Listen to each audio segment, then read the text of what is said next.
Eccomi qua, guarda che cosa vi regalo oggi. Guarda che bel paesaggio, sono all'interno del bosco sopra casa mia.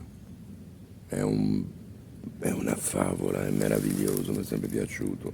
Fin da piccolo, stare nei boschi da solo, guardare, osservare, perché c'è tanto da osservare. Il bosco è un'allegoria. Pensavo che, come nella nostra vita, ci sono cose piccole, cose grandi, fatti piccoli e fatti grandi, e così come nel bosco ci sono degli alberi enormi, ci sono degli alberi più piccoli, ci sono delle piante grandi, delle piante piccole, tutte convivono assieme e tutte si intrecciano. Pensa quando il Buddha camminava ai suoi tempi nei boschi, quando andava di paese in paese a portare la sua buona novella. Anche lui nei boschi rifletteva, ragionava, pensava, meditava. È questo che ti consiglio di fare, ma di fare con te stesso, in qualsiasi posto tu ti trovi, perché ritrovare se stessi significa non perdere la strada, significa avere le cose più chiare. Molto spesso la vita ci dà dei colpi veramente pesanti, però se sappiamo affidarci al Buddha, io faccio così.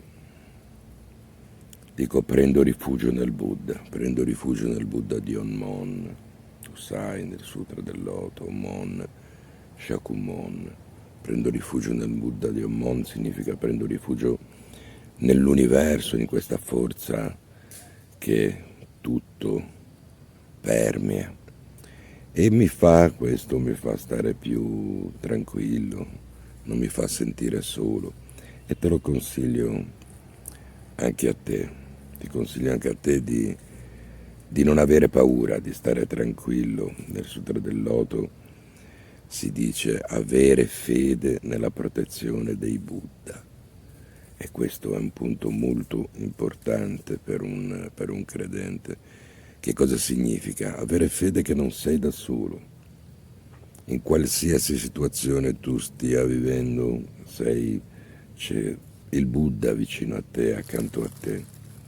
Puoi tranquillamente chiedergli aiuto, puoi tranquillamente parlarci come se parlassi con un amico, puoi tranquillamente aprirti, puoi tranquillamente dire tutto ciò quali sono i tuoi sogni, quali sono le tue paure, quali sono le cose che vorresti, quali sono le cose che non hai, quali sono i traguardi che vorresti raggiungere te come persona, come essere umano, quanto vorresti essere d'aiuto ad altri che stanno magari vivendo dei periodi un po' strani, un po' così, ecco, perché tutti noi viviamo, non bisogna affrontarli con il piglio di chi deve vincere. Vincere significa comprendere e, come nel bosco, trovare il sentiero per uscire fuori dai rovi, dai raspi, dagli alberi, dai brughi.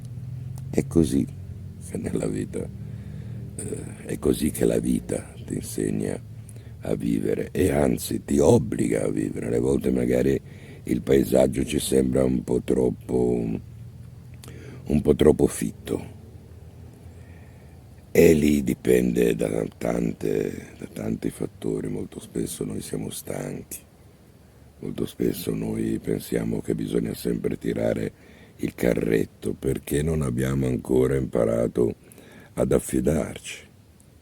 Imparare ad affidarti al Buddha è meraviglioso. Tu pensa che consiglio che dà il Buddha a Samantabhadra nel 28° capitolo del Sutra del Loto. Samantabhadra gli chiede al Buddha: ma cosa bisogna fare? Cosa dovranno fare i tuoi discepoli, coloro che crederanno in te nei tempi che verranno? E il Buddha gli dà questo consiglio: di avere fede nella protezione dei Buddha, di praticare il bene, di rimanere pulito in pratica. È questo che conta, è questo che davvero conta, è questo che davvero è importante nella vita di ognuno di noi, rimanere puliti, rimanere in sintonia, rimanere vicino al Buddha.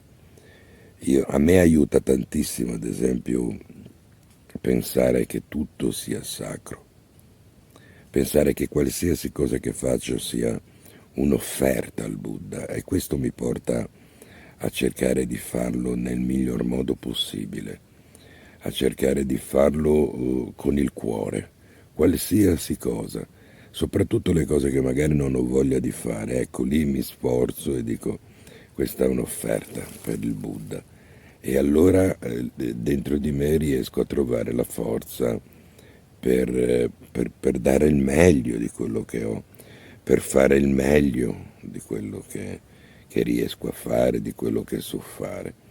E questo è un grande aiuto. È un grande aiuto davvero ascoltare ciò che dentro di te avviene. Ascoltarlo sempre quando sei dentro un bosco, come sono io adesso, quando sei in mezzo al traffico, quando sei sui mezzi pubblici, quando sei in macchina. Ascoltare che cosa ti sta dicendo il Buddha dentro. Metterti in contatto, allungare quella mano per uscire fuori dal pozzo della vita, perché la vita alle volte è davvero, almeno appare, un pozzo profondo, ma basta che allunghiamo la mano, abbiamo la forza, la fede di allungare la mano e afferrare la mano del Buddha, riusciamo a venire fuori da qualsiasi situazione che apparentemente ci sembra veramente incredibile, come la perdita magari di qualcuno che si ama. Io ti consiglio davvero di vivere prendendo seriamente rifugio nel Buddha, prendendo seriamente rifugio nel suo insegnamento, quindi nel Sutra del Loto per noi, ma prendere rifugio in tutti i suoi insegnamenti. Passa del tempo con il Buddha, impara a conoscerlo, impara ad amarlo, impara ad imitarlo. Molto spesso mi viene chiesto come ci si comporta in determinate situazioni. A me, quando mi succede di sentirmi un po', insomma, che dico: ma che cosa devo fare? Penso: che cosa farebbe il Buddha in questo frangente?